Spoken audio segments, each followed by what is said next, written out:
us as human beings, we have not only physical health, but also emotional and spiritual well-being that we need to nurture. And diabetes isn't just that physical illness. So throughout my journey and throughout seeing my patients go through their journey as well and walking with them through that, I've recognized over the years that diabetes can and is a source of grief. So it's a loss of health and certainty. And a lot of times I think in our culture, when we use the term grieving or grief, it's associated with death and losing someone. But again, diabetes can be that loss of health and what we knew before.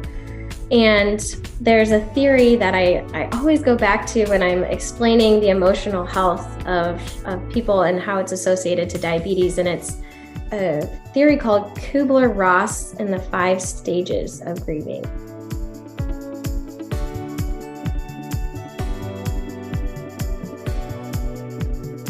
Welcome to the Type 1 In Midlife podcast. My name is Melissa Slemp, a certified nutritional health coach and the founder and CEO of Abundant Health with Melissa, where I help women with type 1 diabetes to feel more empowered and live their best life despite their diagnosis. Each week, I will bring conversations and strategies from guest experts and my experience living with type 1 for over 40 years now. So if you're a woman ready to redefine how diabetes can look and feel for you, then the Type 1 in Midlife podcast is the show for you. In today's episode, we welcome Jessica Dudzinski. Jessica is living with type 1 diabetes, diagnosed as a teenager, and she comes and shares about how she just wanted to be normal and fit in, and that feeling of not having control and the struggles that came along with that, an eating disorder, and just a unacceptance with her diagnosis as she moved through. And she's going to share the Kubler Ross method of grieving and how she herself applied this and really propelled and has gotten to the point where now she is, many years later, 17 years now with type 1, being able to help and serve her patients working as a registered nurse. So join us and listen in to Jessica's amazing story.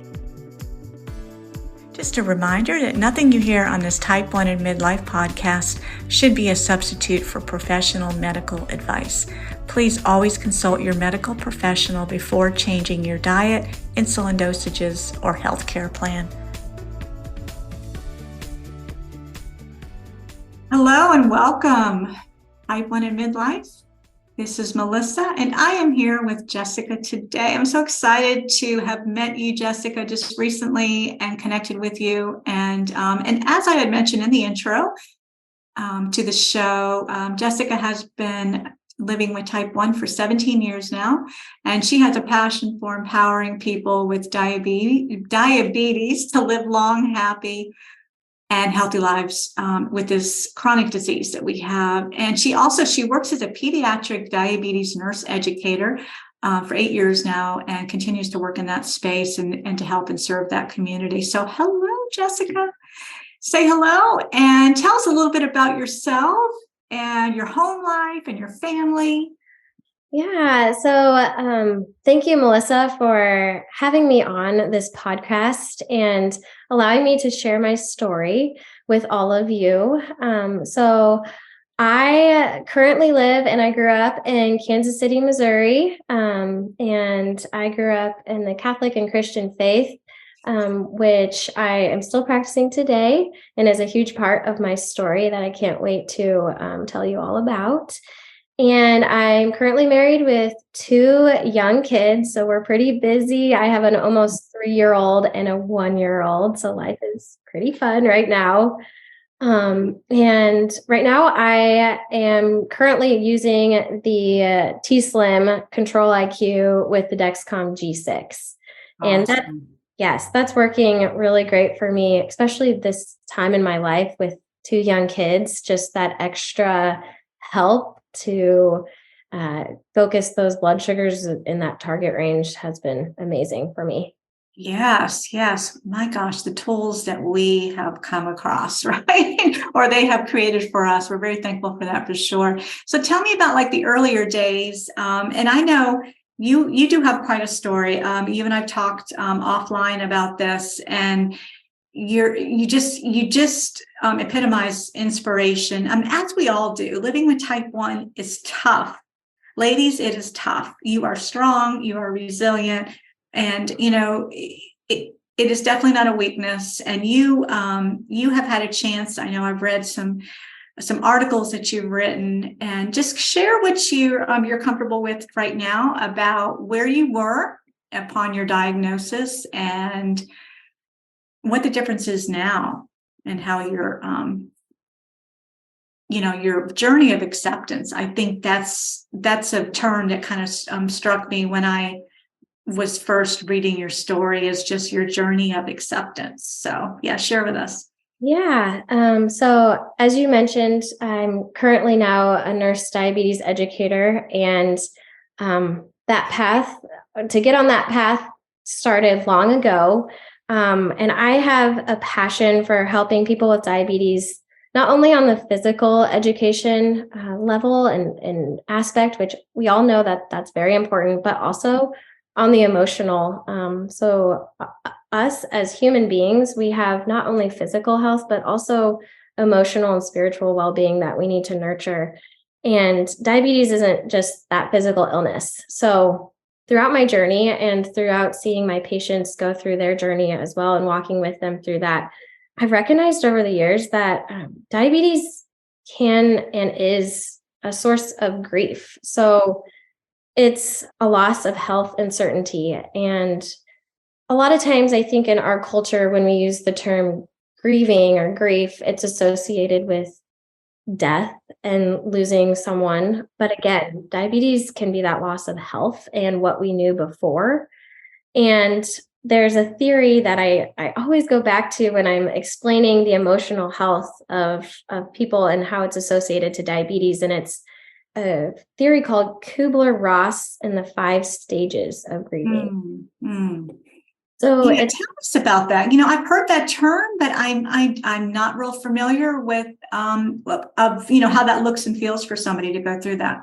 Yeah. So the theory itself is about emotions associated with grief. So there's 5 emotions and kind of phases of grief, and they are depression, anger, denial, bargaining, and acceptance. So important to note throughout that, though, is that we are all unique. We all are our own selves. The way we internalize and view the world is different. And so no one's kind of 2 paths and journeys of those emotions is going to look the exact same. It's also, unfortunately, it's not like, oh, I went through that period where I was really angry, check that one off, got through that, done, now on to the next. So they can kind of come and go and look different, and they don't have to go in any particular order. So that can also be a little bit tricky and hard at times to be like, okay, when am I going to reach that acceptance? Yeah.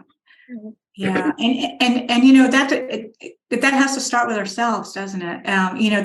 This exercise that you're talking about, these stages, is really, we, and this, again, it applies to anybody, but, obviously in this space, we're talking about women diagnosed with type 1 diabetes, but getting to that stage where we're saying, okay, I've just got to wrap my arms around this. And I did a blog article about this not too long ago, just a few months ago, and it got such a great reaction. It really, really touched people. And I called it, I simply called it the ABCs, which is acceptance, believing, and then committing. So it's very similar. And I realized that when I was first coaching. And again, I'm living with diabetes myself for so many years, but I separated my emotions from just the mechanics that we have to do every day. And I never realized how connected and how important that foundation is first. Right. Yeah. And as we're going through it, like you're talking about the day-to-day and we're feeling what we feel, but sometimes we don't take a step back and say, okay, what am I feeling right now? And, and it's hard to see in the moment what you're feeling. And sometimes it's easier to see kind of later on and then process through. So with a little bit about my story and how I went through some of those stages was I was diagnosed at 13 years old. And in that time in my life, a teenage 13-year-old girl, all I wanted to be was normal. I wanted to fit in. That was my main goal. I didn't want to be different. I didn't want to do things out of the ordinary in class. Didn't want to stand out. That's like your greatest fear. And so going through the diagnosis of diabetes at that time was really overwhelming and very tough because it was kind of already working against kind of what I thought I needed and wanted to be at that time in my life. And when I got diagnosed, I had a nurse who walked into my room and she said, "Hi, my name is Jessica as well. And if you take care of yourself, you will be just fine." And I just remember feeling a source of comfort and peace and reassurance. Just everything about that moment. She looked normal. She looked healthy. She looked happy. She was working. And so she not only kind of used the words to tell me I was going to be okay, but she physically and emotionally showed me that I could be okay too. And what I didn't know in that moment was that that wasn't just going to offer me that right then and there comfort and peace, but it would be something that I held on to for years to come and even today. So I was really lucky to have her take that 5 minutes out of her day to come and tell me that, because it really made this ripple of great things to come for me that I didn't know quite in the moment. Yeah. So, but as many of us have, when we go through our diagnosis, we're in the hospital, we're sick, we don't know what's happening. And then they pile on a bunch of information that we need to know before we get to go home. So if your blood sugar goes too low, this could happen. If you go too high, DKA, that could happen. So a lot of kind of scary things that seem so overwhelming and so hard to wrap your mind around, because the day before you thought maybe you just had a cold or a stomach bug or something, and now you're being told you have a chronic disease. So that kind of led me into the denial phase of that Kubler Ross stages of grieving. It was too much for me to comprehend. And so I kind of just started by ignoring it and hiding it from friends because, again, wanting to be normal. And then, going later on kind of throughout that journey in high school, started to kind of see myself, and this is afterwards, see myself enter the anger and bargaining phase. I was really angry at diabetes. And again, it was tedious. It still is. But it made me kind of be different and stand out and do different things that I wanted to do. And as a teenage girl, this is also accompanied by hormones and kind of those already present kind of harder things to manage at that time in your life, puberty. But I started entering into this stage of how can I make my body work, and how can I maybe trick myself into believing I didn't have diabetes. So by doing that, I began to eat very healthy, low caloric foods. So to the point though that I was eating maybe 500 calories a day. And that's interesting. Yeah.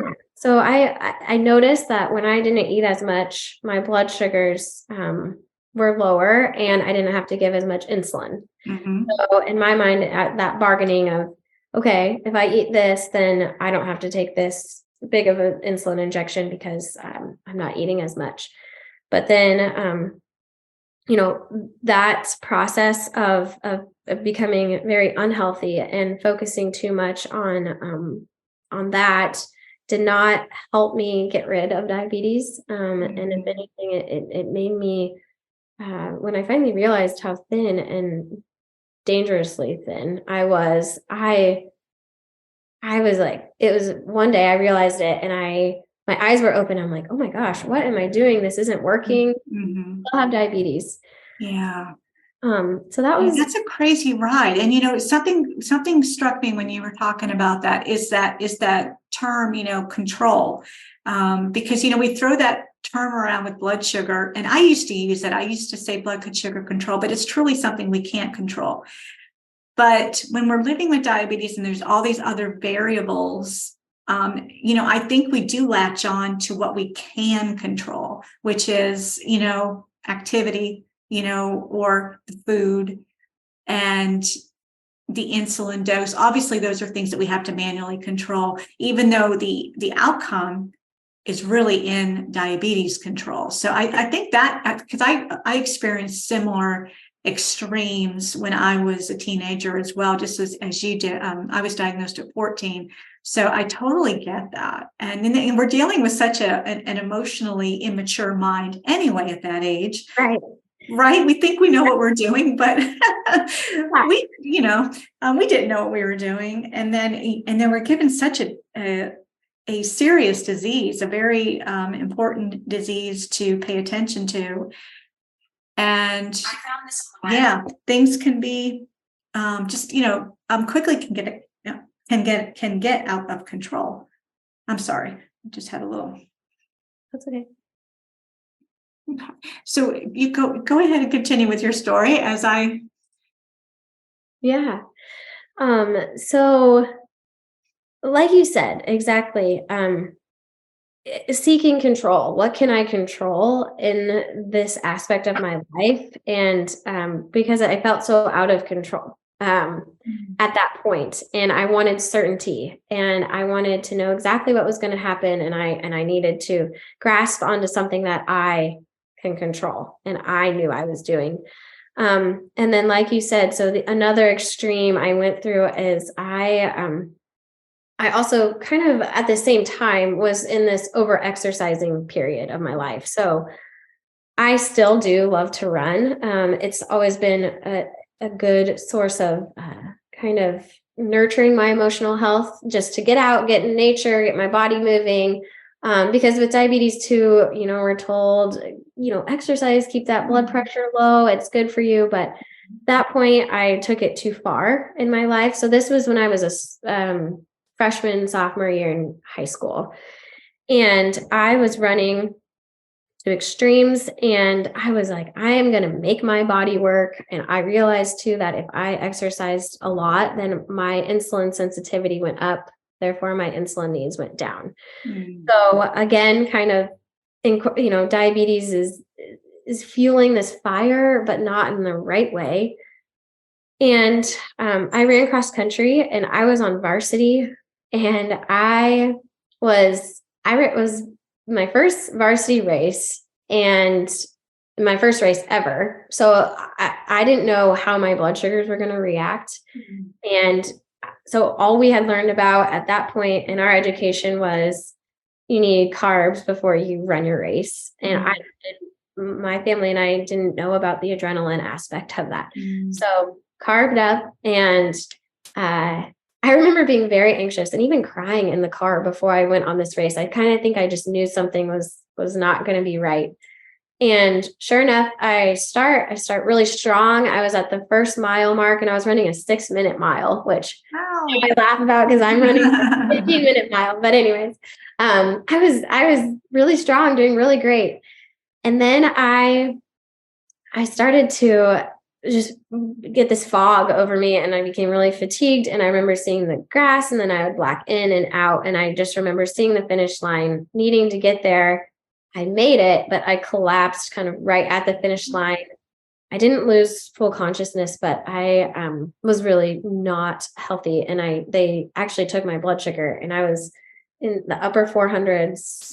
So my body went from 100 to 400 in like 15 minutes. And I think I was probably, I don't remember if I had them, but ketones were probably present. And sure. Wow. Went to the hospital to be evaluated, got some IV fluid, and back on track and insulin.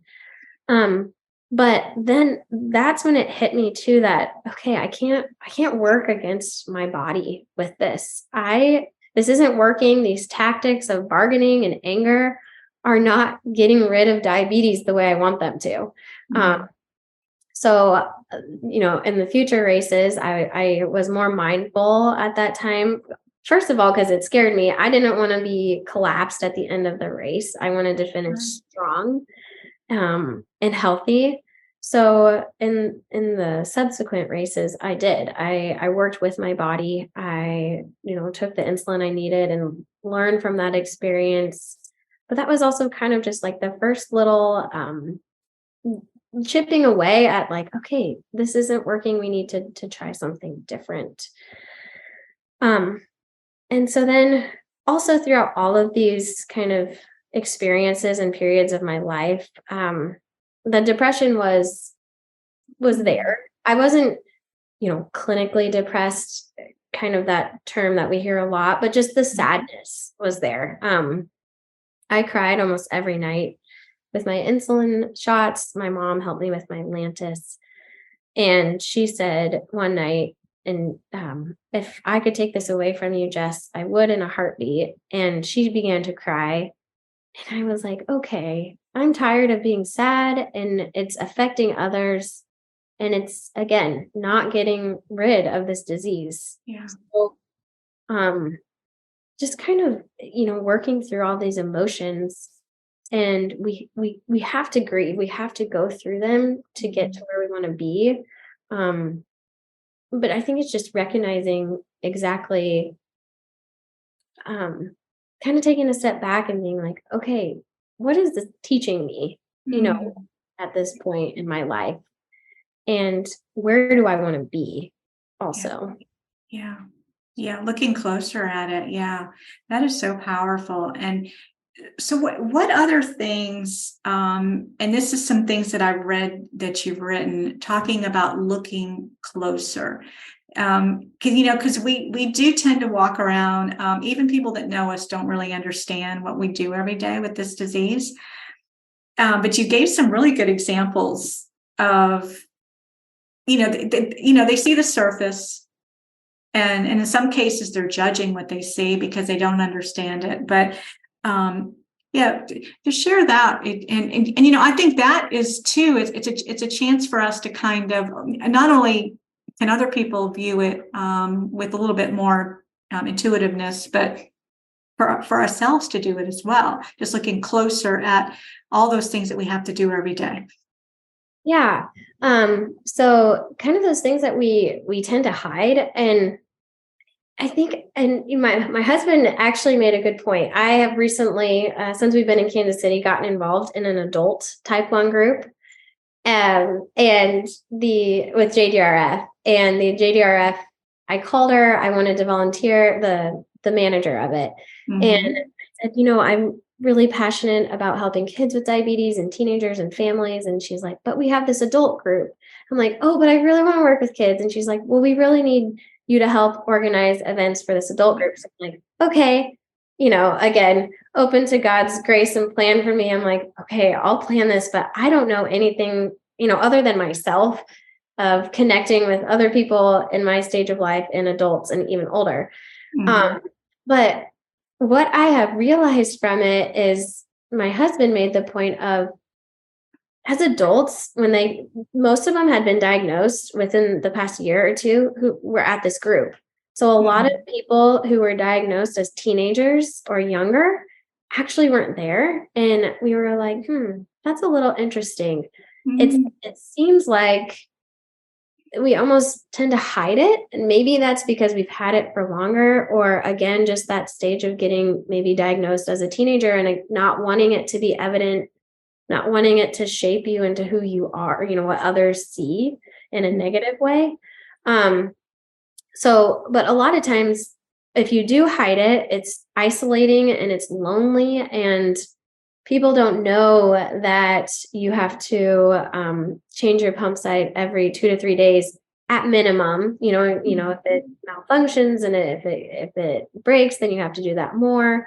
They don't know the out-of-pocket costs that diabetes causes. They don't know how pesky insurance is, and that even if your doctor says that you need this, maybe you've been on the phone back and forth between pharmacy, doctor, insurance for the past week, and you're done with that. So that's something that's hard to explain to others. And it's as I think that's why, as people with diabetes, sometimes our struggles are not kind of as evident because they're all day long. Yeah. And it's the tangible and the intangibles, right? Yes. So Yes. it's not just, oh, the couch that I want is on back order. No, it's like, oh, the insulin pump that I need got sent to the wrong address, or whatever. It's affecting our health, which again, our physical health can affect our emotional health and our spiritual health, and then affect other ways in our life and people. And so that can be really tough. Yeah. So how has diabetes, because you're married, you have children, explain that dynamic in your home with your husband, and the kind of support that he gives you. Yeah, that's kind of funny you ask that, because I've thought over the course of, when I was younger and I would date guys, they had no idea kind of like what to ask, what to say, what to do. But when I met my husband, Chase, he had the best tactic with it. He was involved, and he always helped, and he wanted to know more, but it wasn't like that was our main focus. It was just who I was and a part of who I was. And he's never been nagging about it. He's trusted me about it. And he will help me with it. And with whatever I say, if at night when I need a juice, overnight, if I don't have something right by my bedside, he'll get up, no questions, go get it. Probably sleepwalking, but like, right. And he's a blessing with all the Dexcom alarms, and then if I need help calling people for our insurance, he's very supportive. And my two little boys, they my 2-year-old, almost 3-year-old, calls my insulin pump. He calls it my pumped. So is beeping. So it's just part, and we also laugh because both of them, all of us, kind of will sleep through some of these alarms. So as babies, when they were in our room, no one would wake up, not even the dog anymore. So I have to change those alarms when we start to notice that happening. But it's just a part of our life, and at home, I feel very safe and accepted with it. That's really good. Yeah. And there's nothing better than that. Sometimes we have that support at home. Sometimes we don't, I know. And maybe what you brought up might just trigger some thoughts with other relationships that women are having. But it's definitely, it helps. It helps to have that understanding without the judgment on a perfect day, whatever that is. There's going to be times where that doesn't happen. My husband also lives with type 1, which is something that I mentioned here on the show. So that's interesting, right? So sometimes there's double alarms going off at different times. So what alarm is it? Who's going off? Yes, exactly. Whose is it? Exactly. So it's interesting, but there's nothing better than that. And, and I think of your children are, they're going to grow up, but you're obviously going to be, it's part of who you are, but it's not who you are. Diabetes is just something that we must deal with every day, that we must tend to, but it doesn't define who we are. And, they see you as a loving mother first. And as a loving wife first, that home, and it's going to give them a chance to see you on another level when they're old enough to, to be able to really understand and appreciate it. So it's actually beautiful. Yeah. My daughter grew up with me the same way. She's now 26, almost 27 by the time this airs. So she's only known her mom with type 1 diabetes. It's interesting. Yeah, it's really interesting. And she works as a nurse right now. So, yeah, I'm so proud of her. Yeah. That's really nice. Beautiful. And maybe sometime later I can pick your brain of kind of how you you raised her and how you explained diabetes, because I think that that's different for a 2-year-old. And yes, it yeah, sure is. Yeah. And I would probably have to kind of dig back in my memory bank, because it's amazing how things, certain memories stick out. Others, I think it just kind of happens naturally. So it's not a traumatic conversation by any means. It's just, getting to know your mom, getting to know your family member that has to, kind of deal with this every day. So it definitely comes into the home, because it can't not come into the home, because it is an important thing for us to all be aware of. Yeah. Yeah. So again, it's just that I've noticed too that when diabetes makes me upset and angry, it and others can see that in my house. Oh, yes, sure does.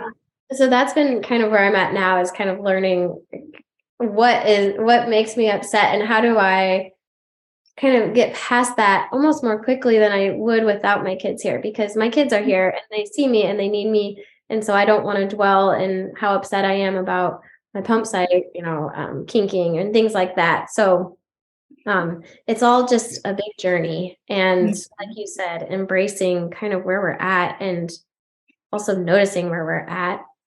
And for my journey too, I noticed that I was seeking, as you mentioned earlier, control, and diabetes made me feel so out of control. But I was coming to learn through all those experiences and all those phases of emotions was that I control my perspective.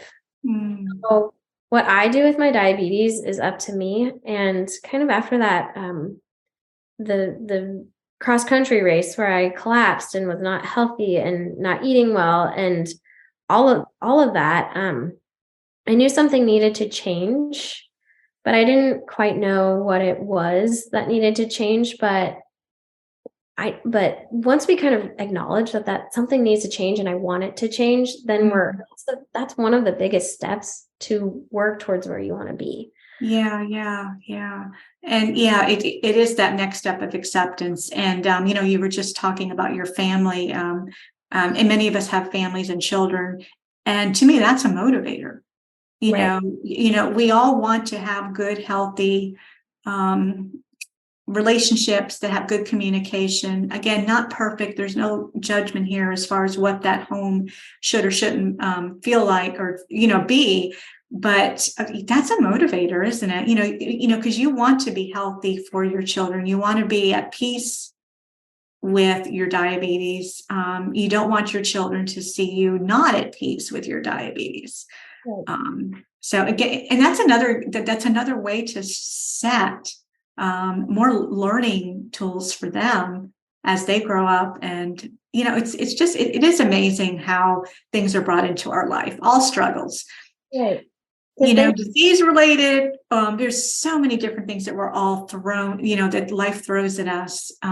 So how has your faith, how is that correlated into your level of your journey, your acceptance, and how important is that to you? I can sense it's important to you, but I would love for you to share. Yes. So like I mentioned, knowing that I wanted to change and needed to change. So back in high school, so again, that was 5 years of going through those phases, since when I got diagnosed to kind of starting to find that acceptance with diabetes. That was 5 years, which is a long time. And I had a great group of high school friends, and they were really supportive, really genuine. And I feel very blessed and lucky to have met them and still know most of them. So we went to a Catholic youth group at one of the churches in Kansas City, and we went on a retreat that was in Georgia. So Kansas City to Georgia, we took a bus down there. It was a long trip. And at that stage, kind of looking back, I've had diabetes now for 17 years. Only having it for 5 years, I was still pretty new to diabetes and still in that learning process, still am in that learning process, but especially to go on a trip like that in the wilderness without other people who knew exactly what to do with my diabetes. So it made me really anxious. And I, again, was open to changing at this point. And so I remember going on this retreat with the anxieties of something happening, my blood sugar going too low, maybe me having to go home for some reason, something like that. And I remember it kind of getting to the point where I was like, okay, I'm becoming so anxious with this that I know that Jesus wouldn't want me to feel this way. And as he walked up on that cross, he hadn't eaten in days. And I bet his blood sugar was low. And he knows. So that was kind of the first time that I allowed and let Jesus enter into my life and into my struggle and identify with him. And on that retreat, we did something called adoration. And so in the Catholic faith, adoration is when the priest puts the body of Christ up on the altar to pray to.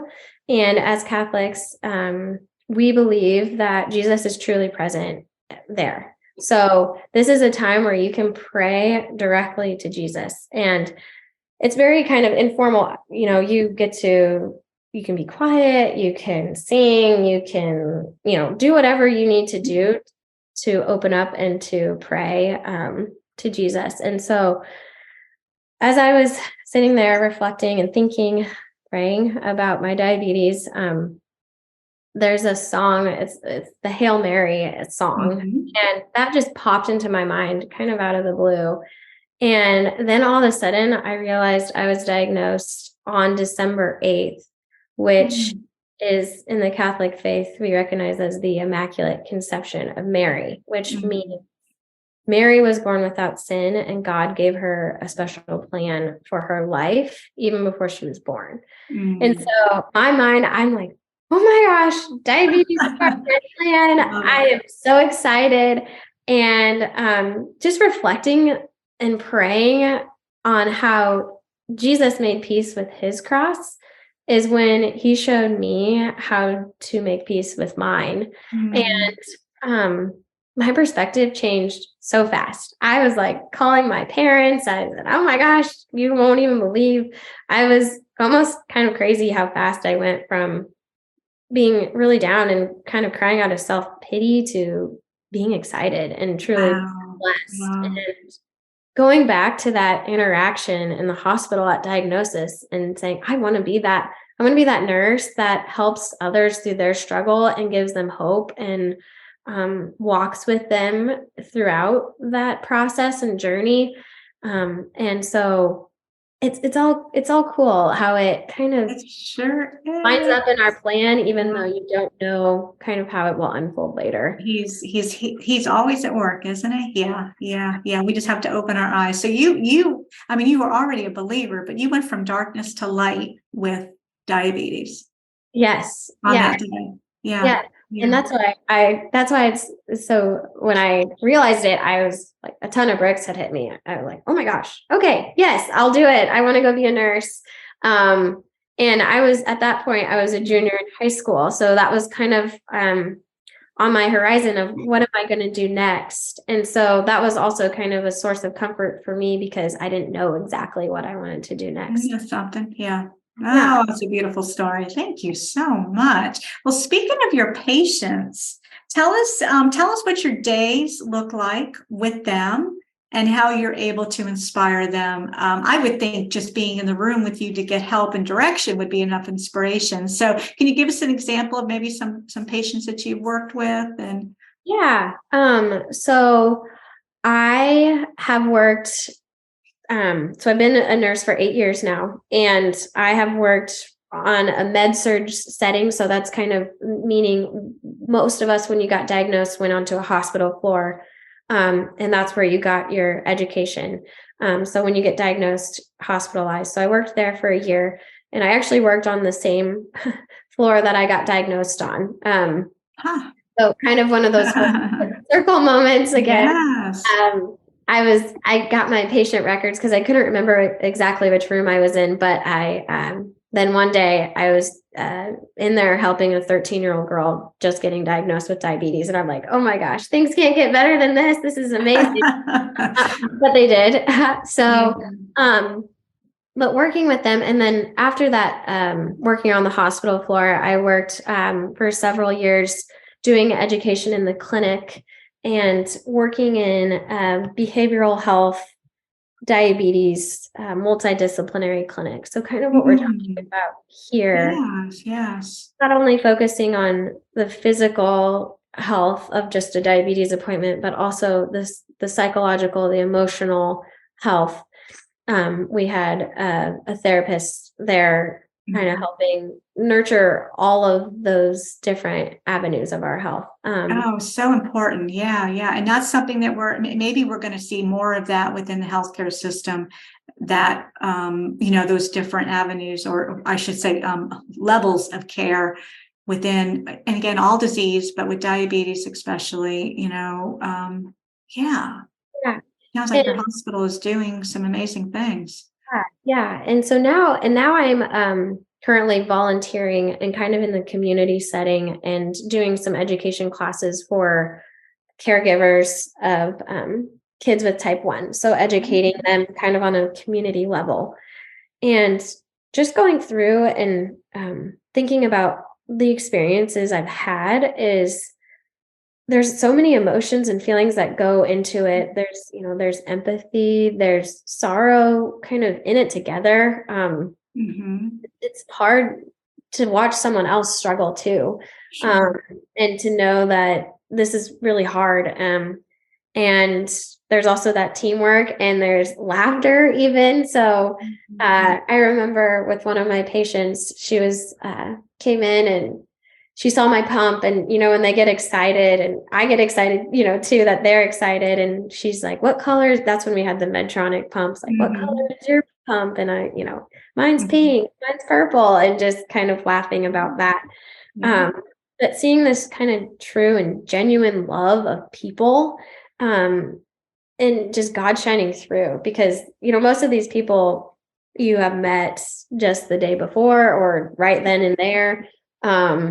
And kind of just connecting on that deeper level. And I was also I tried to be very transparent. I remember with some of the patients I was helping that were struggling, they were in for DKA. And so you would go in and they just would not talk. So I don't want anything to do with you. I'm mad. I don't want to be here. Just go away. That's how a lot of the teens came in who are really struggling. And what got them to open up was I would come in with the question, okay, like, what do you hate about diabetes? And then I kind of thought, okay, is this okay that I ask that? And I'm like, yeah, of course it's okay. Because we need to recognize that diabetes is not fun, and it's not something we have to like. But it's a part of us, so we have to accept that so that we can respect ourselves and to be, healthy and to be healthy all around. So emotionally, physically. And once you ask that question, they would perk up, and then they would kind of say, oh, I don't like this. I don't like this. I don't like this. And then that was kind of the gateway into, okay, you don't like checking your blood sugars?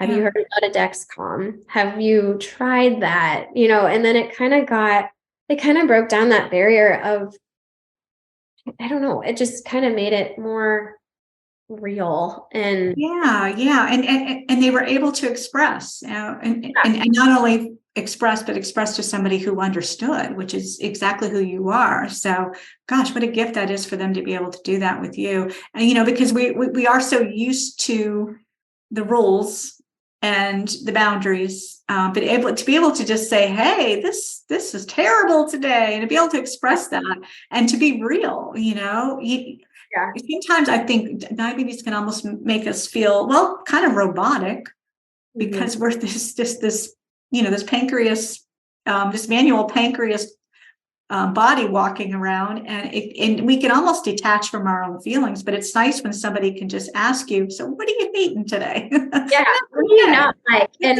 just let it out, right? I remember asking psychologist on the floor who I really respected. He had been there forever. And I said, okay, is it okay if I say that question?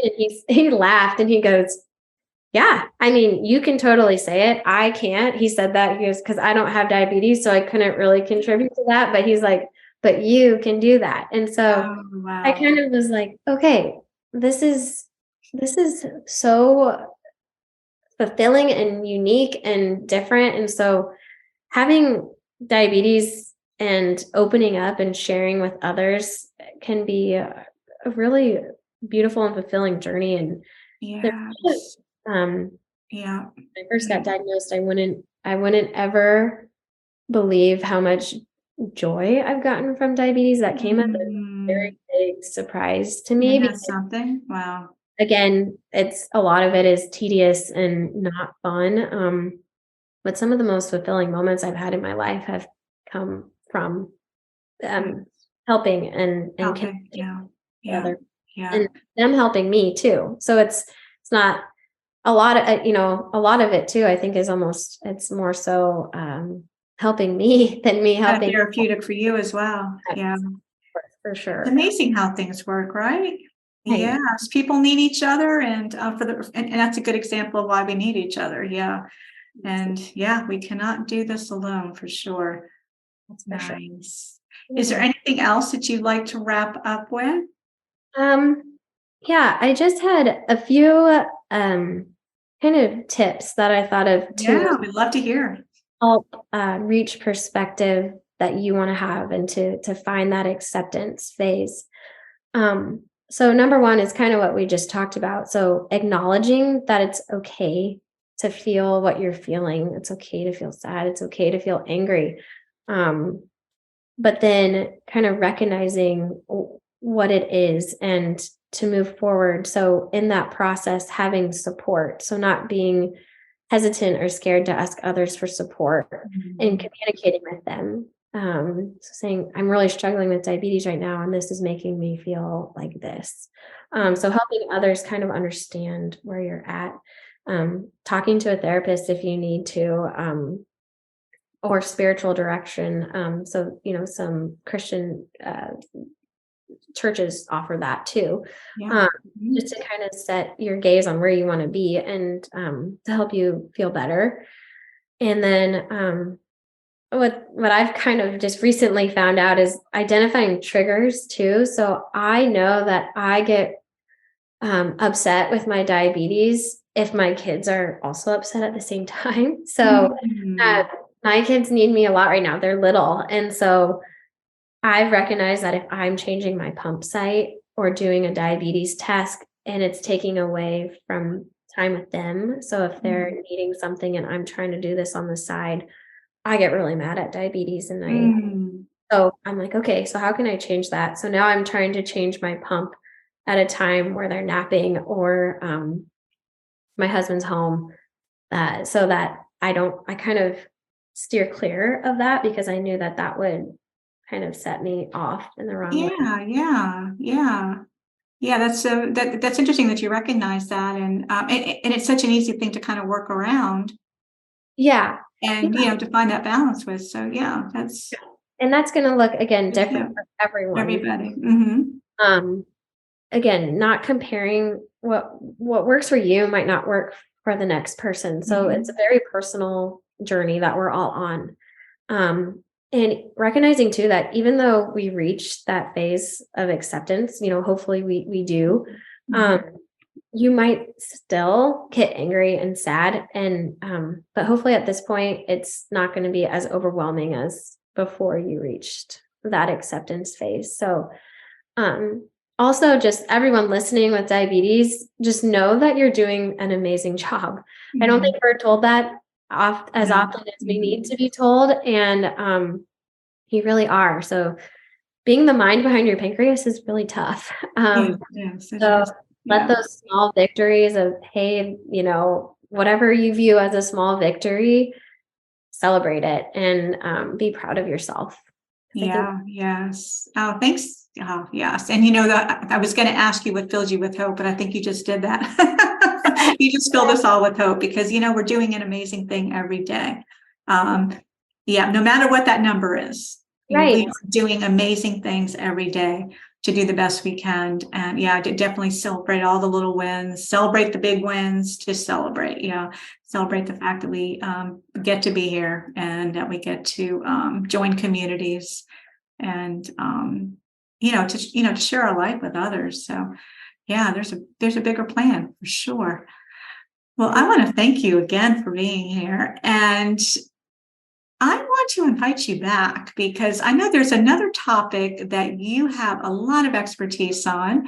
And it's a topic that is starting to get a little bit more attention within the community, which is eating disorders that are impacting women with diabetes. So stay tuned for that episode. Jessica will be back and we will dive into that soon. So just keep an eye out on future episodes. And Jessica, how can our audience, I was thinking books there for a second, or articles. How can our audience find you or connect with you? Yeah. So I created an Instagram account called embrace_type 1. And on that account, I try to post physical, emotional, well-being kind of reminders and inspiration and hope.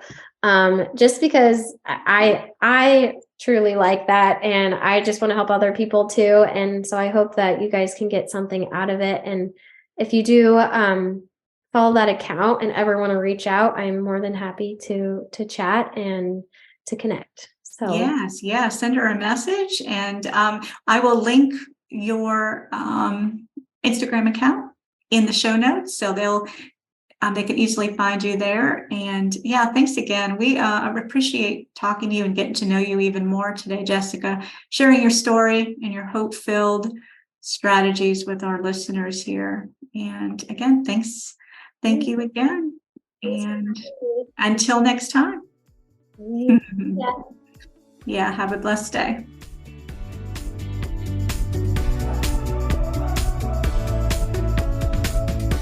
Thank you for listening to the Type 1 in Midlife podcast. Head over to iTunes to subscribe, rate, and leave a review. It's very much appreciated. Thank you. And be sure to check us out at abundanthealthwithmelissa.com for our free resources. See you next week.